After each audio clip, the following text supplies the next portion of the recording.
Hello and welcome to today's video, and this is idioms about dogs. First one, his bark is worse than his bite. This means he talks and acts very fierce, but when it comes to action, he isn't so fierce. So the example, the teacher scolds and shouts at the students a lot, but she never punishes them. Her bark is worse than her bite. Next one, every dog has its day. Everyone, even a person who doesn't achieve much, sometimes has the spotlight shining on them and everyone thinks they're great. It's sometimes said as a put down, i.e., disrespecting the person who's getting all the attention. So, for example, like that, without respect, the worst student in the class has persuaded his uncle to let them have his truck to have a picnic at the waterfall. For once, everyone is really pleased with him. One of the top students who does good things all the time might point at him and say, every dog has his day, meaning he is everyone's favorite now, but tomorrow it will be back to normal. Done up like a dog's dinner means dressed up very smartly, which is unusual for that person, maybe a bit overdressed. So, for example, he's put on his best clothes for his new date. He's done up like a dog's dinner. I can't explain why it means that. It doesn't make much sense. Next one, dog days. This is like the hottest days of summer when there's no wind, humidity is high, and no one has any energy. Doggone. This is mainly used by Americans, not much by Brits, and it's used as a substitute for damn. So, for example, it's a doggone shame, meaning it's a damn shame or a crying shame. It's used as an exclamation. Doggone, meaning damn, when something bad has happened. Doggone it, meaning damn it. You dirty dog, only said by men to men. Usually, where a man has told his friends a story about some successful sexual event. The listeners would say, you dirty dog, but with some admiration or jealousy. You call someone a dog.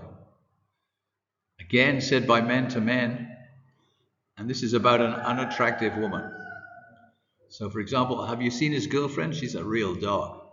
Very disrespectful, almost never said to the person being described, and it's inappropriate or unacceptable in many situations.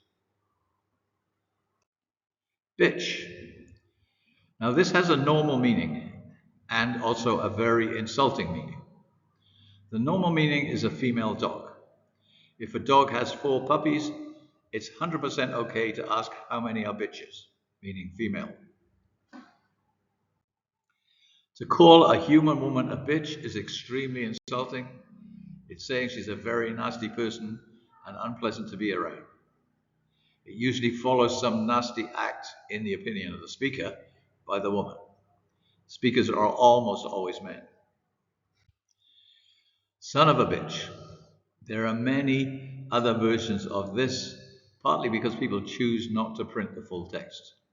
So examples you can see there, basically they're all said pretty much the same, but they run into one word and they're slightly different spellings.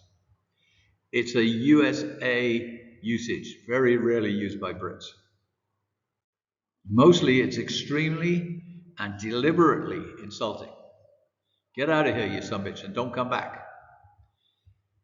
It can be used on its own as an exclamation or expletive, usually because something's gone wrong or someone has done something very bad. However, like other insulting words, for example, bastard, it can be used affectionately. If you do something really stupid, your friend might say to you, you're a mad son of a bitch, in a friendly voice, and you would not be insulted.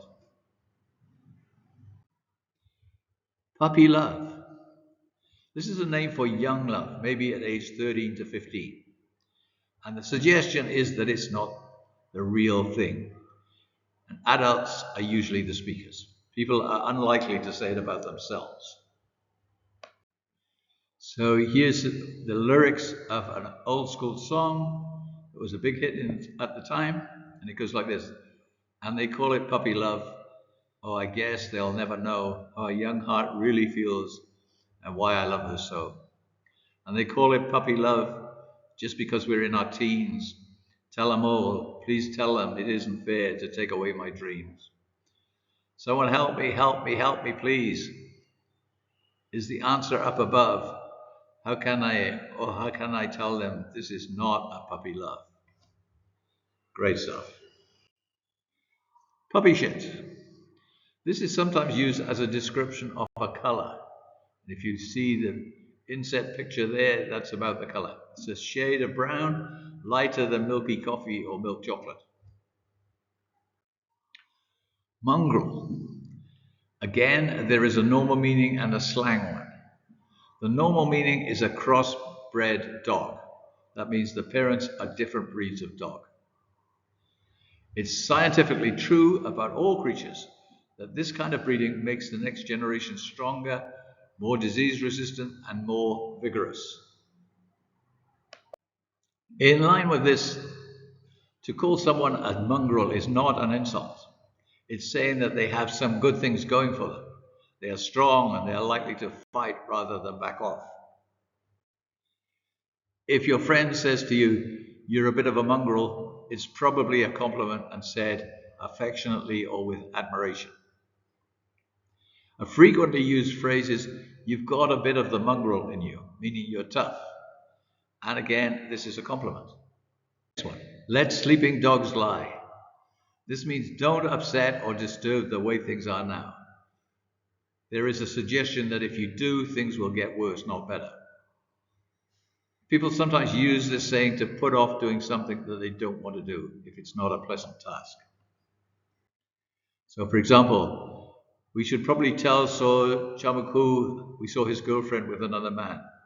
No, let's let sleeping dogs lie. He'll find out soon enough. And lastly, dawg, D-A-W-G. This does not have any special meaning.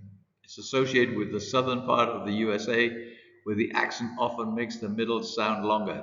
Dawg, not dog. And it was made popular by a 1960s cartoon show about a dog who was a deputy sheriff, which is a senior policeman. So you can see in the picture what he looked like, and his name was Deputy Dog. And he was based in the southern part of the USA. And this is the end, my friend. See you next time.